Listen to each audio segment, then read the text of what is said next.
Hello, if you are watching this video, that means you are well on your way to being an online client. So you are starting your path. This video is your introduction video to how to take your before pictures and before measurements. So the only two things that I really focus on measuring with my clients are their weight for the scale and then their waist measurement. So you will need a measuring tape. First things first. A few things before we go into how you do this.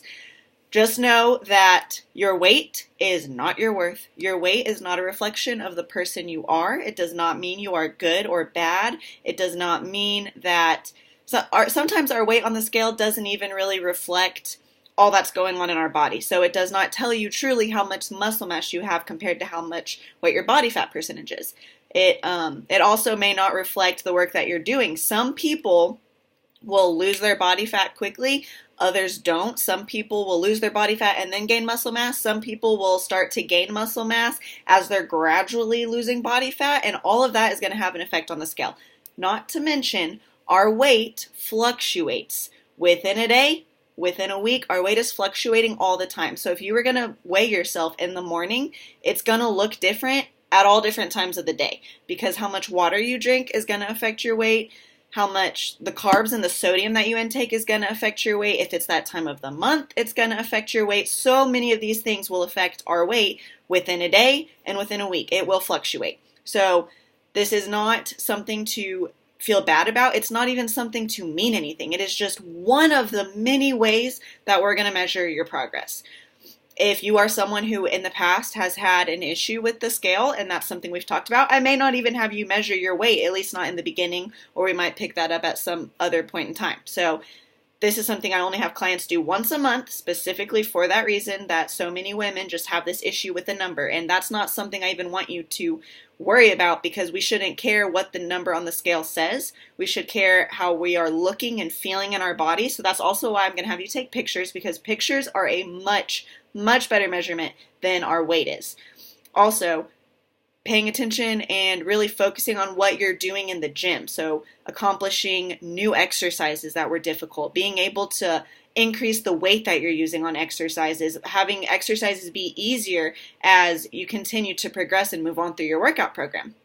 All of these things are better and more positive ways to measure and focus on. Is it easier to walk upstairs? Is it easier to carry in groceries? Is it easier to just go about your day? Are you not as tired and out of breath? These are the things that I want you to pay attention to, not specifically what that number on the scale says, because in the end, the number on the scale does not reflect the person that you are, and there is no set weight you are supposed to be at, because that depends on, again, your muscle mass and a lot of other factors. So it's just a tool we're using, nothing more. When you weigh yourself, make sure that you weigh yourself just first thing in the morning. That's the easiest time. So every time you weigh yourself, that's when you should do it. I just say just go with first thing in the morning. It's fine if you do it at another time, but in future, every time you weigh yourself, you want it to be at the same time of day. So first thing in the morning is easiest. That's when I say to go ahead and take your weight. If you don't have a scale at home, so the only time you can weigh yourself is at the gym, that's fine. But again, next time that you do weigh yourself, try and make it around the same time. The next thing that we'll do is waist measurements. So you do need a measuring tape, okay? And our waist is, so what you want to do is you want to feel for your hips. So you want to feel where the top of your hips are, okay? And then the bottom of your ribs. So your waist is this soft space in between. Top of your hips, bottom of your ribs, all right? So here's bottom of my ribs, and then here's top of my hips, so I'm going to measure right here. So grab it, start at your belly button. You'll go around. Did I twist it?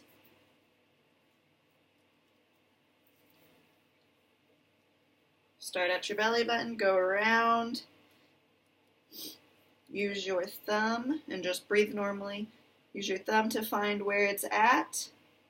Thumb, finger, and wherever the 2 points meet is going to be your measurement. So go ahead and go with inches and get that measurement of right above your hips, right below your ribs in this soft space, okay? That's how you'll get your waist measurement. Now, before pictures. Pictures, I love progress pictures. They are so much better to use than the scale. We just use a range of things to be able to track your progress, but again, pictures are my favorite. So when you take them, a few things to keep in mind. You want good lighting, and you want to have the same lighting and the same outfit. So I suggest you can do something like what I'm wearing, sliders and a sports bra. You can do a bathing suit. You can do underwear. I don't care. I've literally seen it all. So the more that you're showing, the more you're going to be able to see. So that's why, especially like bathing suits and stuff, girls like to be able to start to see the shape of their butt or their cellulite diminishing and getting more muscular definition in their legs. So it's up to you, but just keep in mind, the more skin, the more you'll be able to see, and you'll be able to see more progress. When you take your pictures, like I'm going to do it in here just because this is where I'm recording, but I would not take before pictures. I'm just showing you poses, but this is not where I would take before pictures. You want to be in front of a window. That's really good lighting. Or if you have some kind of lamp or something, you just want to have good lighting. So watch the lighting, make sure there's not really shadows or it's super dark. And again, you're wearing the same outfit and you'll want to take your pictures in the same place. So you can take pictures as often as you want.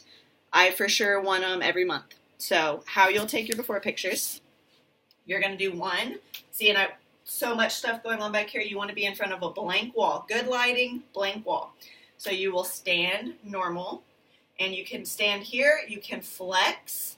That's going to be up to you what you want to do with your arms. So you're either standing right here or you're flexing, but however you take them is how you should take them every time so you can see the difference. So here's from the front, you'll do a front view, and then you'll do a side view. And I would have my hair like up in a bun. I wouldn't have it just down because it covers up a lot. So from the side, I want you to put your arms out in front of you here or here. So either all the way straight out or up like this. Okay, this is what you'll do from the side. And then from the, and also if you're wearing sliders, like I would put these down more. Again, the more skin you show, the more you'll be able to see. So progress, pics from the back. You can go here, or you can go just straight down. And I would do full body. I'm just doing this on a video to explain, but I would do head to toe so you can see it all. Okay, can't wait to see it. You will put these on Google Photos and then create an album and share it with me.